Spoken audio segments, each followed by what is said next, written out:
अस्सलाम वालेकुम दोस्तों, मेरा नाम है वकास अली तनवीर और आज हमारे पास हमारे इंचार्ज साहब मौजूद हैं, इब्रार साहब। सर अस्सलाम वालेकुम सर, क्या हाल चाल है सर? जी शुक्र अल्लाह की ज़ात है। अच्छा साहब, एक दोस्त ने क्वेश्चन किया था, मैंने कहा क्योंकि आप भी रेवेन्यू के एक्सपर्ट बंदे हैं तो उस हवाले से हमारे दोस्तों को गाइड कर दें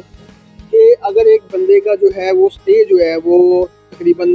10 कनाल का उसका रकबा है, ठीक है सर, और उसने किसी बंदे से मुआहिदा किया था 3 कनाल का,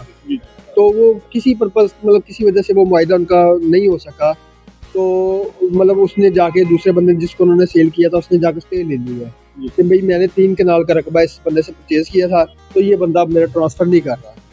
तो उस हवाले से बताएं कि क्या बंदे का 10 कनाल रकबा है, क्या वो 10 कनाल रकबा अपना फ़रोख्त कर सकता है स्टे के दौरान? नहीं सर, वो नहीं बेच सकता अपना रकबा। अच्छा, वो 10 कनाल अपना रकबा इसमें फ़रोख्त नहीं करेगा। अच्छा सर, अगर वो ये कहे कि भी मेरा मुआहिदा किसी और पार्टी के साथ, इसके अलावा मैंने 2 कनाल रकबा सेल करना है किसी और पार्टी के साथ, तो क्या इस स्टे के दौरान वो रकबा 2 कनाल फ़रोख्त कर सकता है? तो उसमें हम दावे की नौइयत को देखेंगे। अगर दावा जो है वो रिलेटेड है कि वो कहता है जी कि मेरा रकबा फ्रंट पे है, ठीक है, मैंने ये परचेज किया था और ये, तो फिर वो बिल्कुल भी वो जो है ना उसमें से नहीं कर सकता। अगर दावा इससे रिलेटेड नहीं है,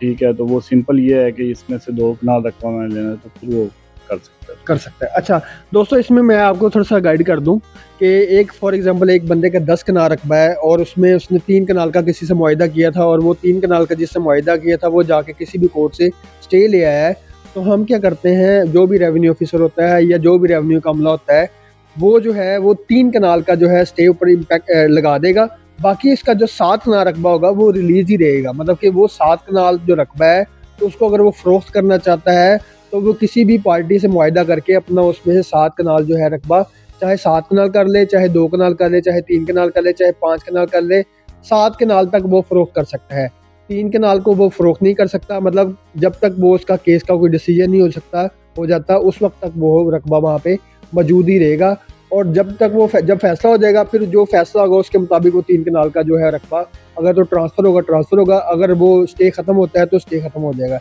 इट मीन्स कि अगर आपका कोई स्टे लगा हुआ है तो जितना स्टे लगा हुआ है प्रॉपर्टी में, जितनी मेंशन है दावे में या जितना जज साहब ने स्टे दिया है उसके मुताबिक ही स्टे इम्पैक्ट लगेगा, इंटैक्ट होगा, और बाकी जो रकबा है आपका वो है कोई भी पर्सन अपना फ़रोख्त कर सकता है। तो इब्रार साहब बहुत मेहरबानी, शुक्रिया, आपने लोगों को गाइड किया, थैंक यू सर।